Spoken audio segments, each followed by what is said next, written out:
Sir ಈಗ police ಅಧಿಕಾರಿಗಳು suspend ಮಾಡಿ ಸಂಬಂಧಪಟ್ಟಂತೆ ಸಿಐಟಿ ಅವರು ಸರ್ಕಾರ ತೆಗೆದುಕೊಂಡ ತೀರ್ಮಾನಕ್ಕೆ ಅವರು ವಿರುದ್ಧವಾಗಿ ಆದೇಶ ಕೊಟ್ಟಿದ್ದಾರೆ. ಕ್ಯಾಟ್ನವರು ಸೆಂಟ್ರಲ್ ಕ್ಯಾಟ್ನವರು ಪೊಲೀಸ್ ಅಧಿಕಾರಿಗಳ ಫೈಲ್ ಅಂತ ಹೇಳ್ಬಿಟ್ಟು ನೀವು ಸರ್ಕಾರ ಡಿಸಿಷನ್ ತಗೊಂಡು ಸಸ್ಪೆಂಡ್ ಮಾಡಿದ್ರಿ, ಅದಕ್ಕೆ ತದ್ವಿರುದ್ಧವಾಗಿ ಜಡ್ಮೆಂಟ್ ಕೊಟ್ಟಿದ್ದಾರೆ. ಅಡಿಷನಲ್ ಜನರಲ್ ವರದಿಯಲ್ಲಿ ಅದ್ರ ಬಗ್ಗೆ ಮಾಹಿತಿ ಇತ್ತು ಸರ್, ಅಥವಾ ವರದಿ ಗೊತ್ತಿಲ್ಲ ನನಗೆ, ಓದ್ಬೇಕಲ್ಲಪ್ಪ, ರಿವೋಕ್ ಮಾಡ್ತಿದ್ದಾರೆ. ಗೊತ್ತಿಲ್ಲ ನನಗೆ, ಓದ್ಬೇಕು.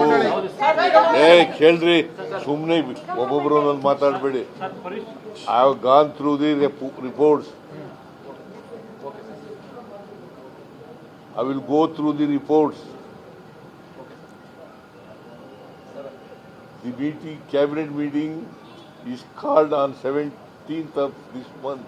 ಸರ್ ಇದು ಕ್ಲಿಯರ್ ಇದೆ. ನಿಗಮ ಮಂಡಳಿ ಇದೆ. ಒಂದು ನಿಮಿಷ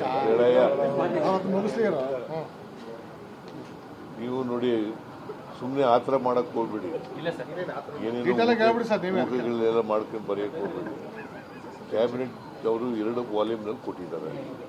2 ವಾಲ್ಯೂಮ್ನಲ್ಲಿ ಓದ್ಬೇಕಲ್ವಾ?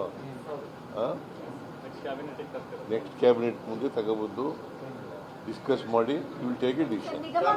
ಪರಿಷತ್ತು ಮತ್ತು ನಿಗಮ ಮಂಡಳಿ ಸರ್ ಈಗ ಪೊಲೀಸ್ ಅಧಿಕಾರಿಗಳು ಸಸ್ಪೆಂಡ್ ಮಾಡಿ ಸಂಬಂಧಪಟ್ಟಂತೆ ಸಿಐಟಿ ಅವರು ಸರ್ಕಾರ ತೆಗೆದುಕೊಂಡ ತೀರ್ಮಾನಕ್ಕೆ ಅವರು ವಿರುದ್ಧವಾಗಿ ಆದೇಶ ಕೊಟ್ಟಿದ್ದಾರೆ.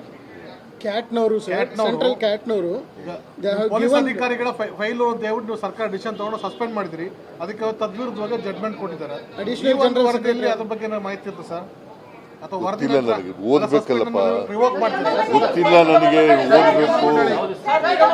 ಕೇಳ್ರಿ, ಸುಮ್ಮನೆ ಒಬ್ಬೊಬ್ರು ಒಂದೊಂದು ಮಾತಾಡಬೇಡಿ. I have gone through the reports. I will go through the reports. The cabinet meeting is called on 17th of this month. Sir ಇದು ಕ್ಲಿಯರ್ ಇದೆ. ನಿಗಮ ಮಂಡಳಿ ಇದೆ. ಒಂದು ನಿಮಿಷ ನೀವು ನೋಡಿ, ಸುಮ್ಮನೆ ಆತರ ಮಾಡಕ್ ಹೋಗ್ಬೇಡಿ. ಏನೇನೋ ಮಾಡ್ಕೊಂಡು ಬರೆಯಕ್ಕೆ ಹೋಗ್ಬೇಡಿ.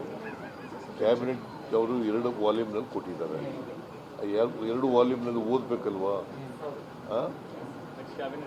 ನೆಕ್ಸ್ಟ್ ಕ್ಯಾಬಿನೆಟ್ ಮುಂದೆ ತಗೊಬಂದು ಡಿಸ್ಕಸ್ ಮಾಡಿ ವಿಲ್ ಟೇಕ್ ಎ ಡಿಸಿಷನ್. ಪರಿಷತ್ತು ಮತ್ತು ನಿಗಮ ಮಂಡಳಿ ಸರ್